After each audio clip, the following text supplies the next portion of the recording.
Hi, my name is Rose. I'm an animal communicator and animal energy healer. I also have a lot of experience with human healing and human energy healing, but I've realized that my main passion is for animals. Before joining the Pack Accelerator program, I mostly had done courses and apprenticeships under teachers who taught for human mediumship and human energy healing. And while I really enjoyed those programs, there wasn't like any descriptive of how to apply those to animals. So I was sort of in process of figuring out what that looked like myself, but I didn't have a lot of experience of energy healing and animal communication specifically, other than a few practice sessions with friends and, things that I had done for fun. So I really kind of felt like a little bit intermediate in terms of energy skills, but complete novice in terms of the actual energy and animal communication part. In terms of career results, animal communication sessions have become almost like muscle memory to me now. I go into a session and my human, logic brain might go, "Oh, I hope this goes well." But as soon as I actually settle into the energy, it's just completely intuitive. I don't second guess myself. I don't question if what I'm receiving is correct. I just focus on communicating for the animal to the human and doing it within like harmlessness and compassion for everybody involved.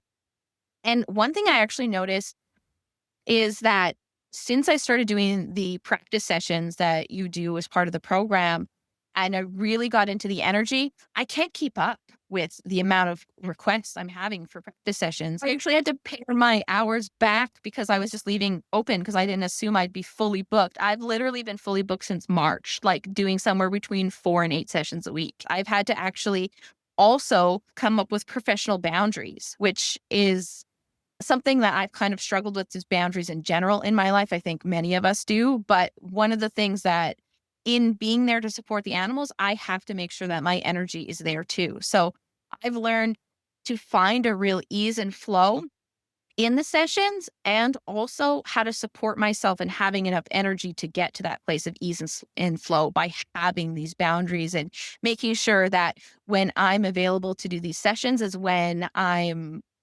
actually in alignment with my own energy to do the sessions. When I was doing the human sessions, there was always an element of flow, but I would find sometimes in the session, I would be worrying, like, I hope this is hitting right. I hope that they're getting what they need out of it. I hope I'm really actually in alignment and not just like making this up in my mind.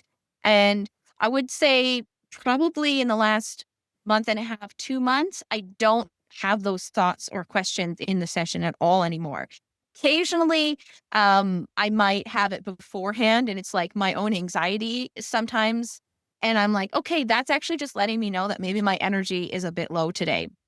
So, how do I need to support myself to get through these sessions? So now it's become a point of information for me instead of a point of insecurity or a point of like unsureness. It's like, oh, this is just actually information that my body's giving me. And I never had that before. I was always like, this is me being not good enough. Now it's like, no, this is just my body communicating that I need to be supported maybe in a slightly different way before this session even pops off. One of the things I was most surprised about was how much doing animal communication actually has helped me with my own mental and emotional health.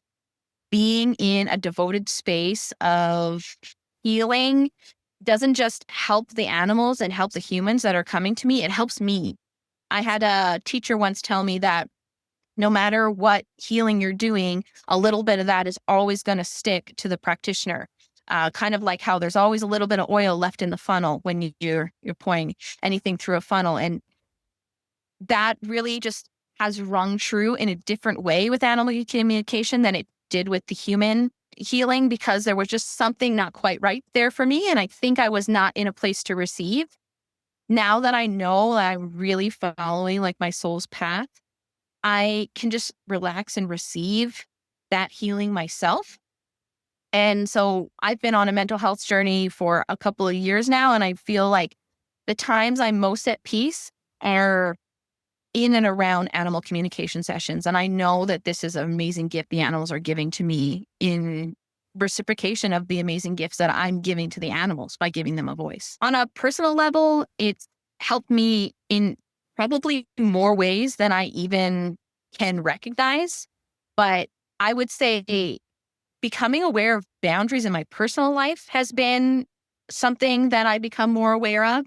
Where my energy is at is not just affected by the work that I'm doing, it's affected by my relationships, it's affected by, my sleep patterns, it's affected by everything that I do. And in order to be as balanced and grounded as I would like to be in these sessions, it's important that I take care of myself. And that's been a really cool thing that I didn't expect at all, that this program kind of impacted me so much on all levels of my life, not just as an animal communicator and not just as a professional. If you're thinking of joining the Pack Accelerator program, just put your hand on your heart and I really ask your heart, like, are you ready to be in service to animals? And if your answer is yes, then join. It's really as simple as that. I don't think there's any course I've ever taken or any course I've even heard of that just allows you to be so animal centered. And this is what really lights my soul up. So if it lights your soul up, then this is where you need to be.